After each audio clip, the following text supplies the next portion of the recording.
They didn't knock. They didn't ask.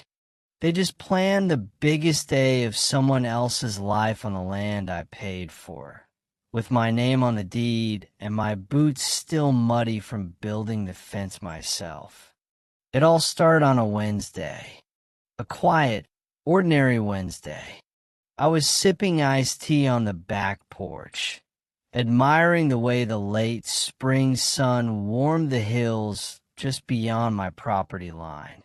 Life was peaceful until a white van rolled onto my gravel driveway, uninvited and too confident.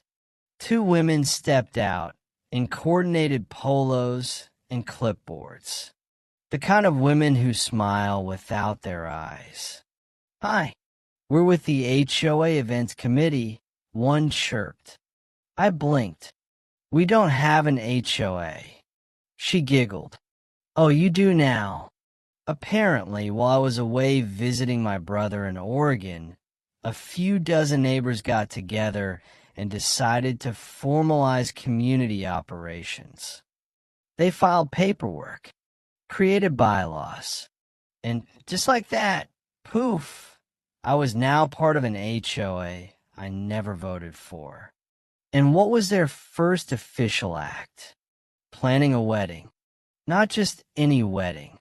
A lavish, Instagram-ready spectacle with white tents, string lights, valet parking, a portable stage, and live music that might run late, but only until midnight.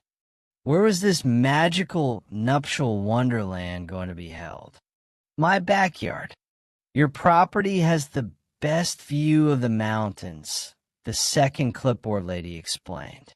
It's really the only suitable location. I stared. For what? The McKenzie's daughter is getting married, she beamed, and we voted to host the celebration here. You'll be compensated, of course. She handed me an envelope.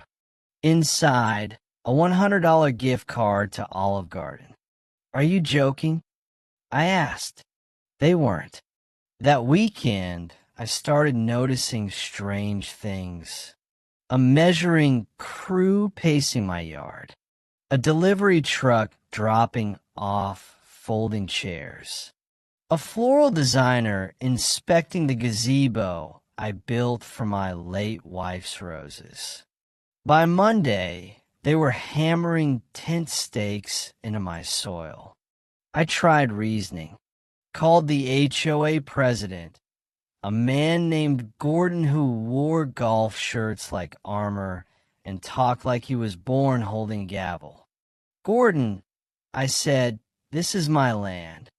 He sighed, "And the community appreciates your generosity." I never agreed. "Let's not make this contentious. It's just one day." He hung up, so I did what any reasonable man would do. I rented a Bulldozer.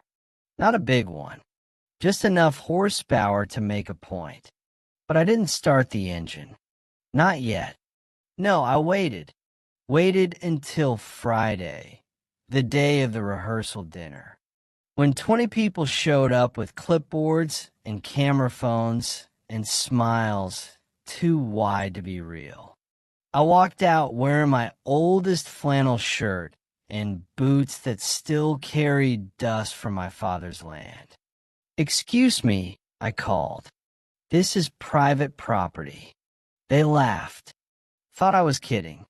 One woman actually offered me a tray of bacon-wrapped scallops. I climbed into the Bulldozer. The laughter stopped. "You wouldn't dare," Gordon hissed. I revved the engine. "I have guests." I tapped the blade forward.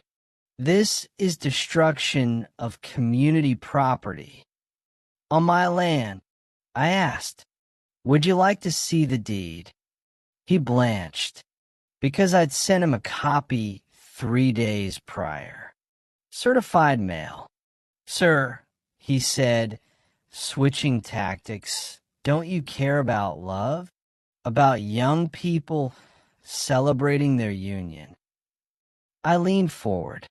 I buried my wife beneath that tree. I said, pointing to the oak overlooking the meadow. She loved this view. She loved the quiet. You wanted to turn it into a circus. No one spoke. The bride, a young woman with mascara already running, stepped forward. I didn't know, she whispered. They told me it was a public park.